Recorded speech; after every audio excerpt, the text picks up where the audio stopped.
కాకినాడ మాజీ మేయర్ జనసేన రాష్ట్ర కార్యదర్శి పూసపల్లి సరోజ ఆ పార్టీకి రాజీనామా చేశారు. పార్టీలో అందరి దగ్గర డబ్బులు వసూలు చేసిన పంతం నానాజీకి టికెట్ ఇచ్చారని మండిపడ్డారు. జనసేనకు ఒక కార్పొరేట్ కంపెనీలా నడుపుతున్నారని విమర్శించిన ఆమె పార్టీలో మహిళలకు విలువ లేదన్నారు. నాదెండ్ల మనోహర్ అనుమతి ఉంటే కానీ పవన్ ను కలవలేని పరిస్థితి ఉందన్నారు కాకినాడ మాజీ మేయర్ సరోజ. మనోహర్ అనే వ్యక్తి ఈ రోజు పార్టీని సర్వనాశనం చేసేశాడు.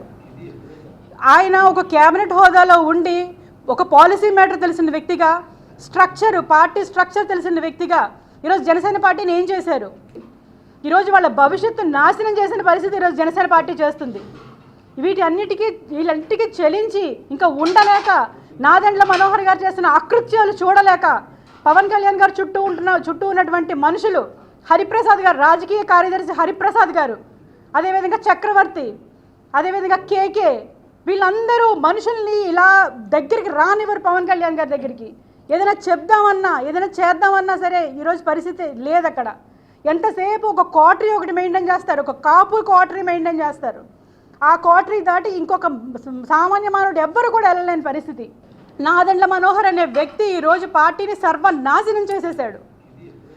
ఆయన ఒక క్యాబినెట్ హోదాలో ఉండి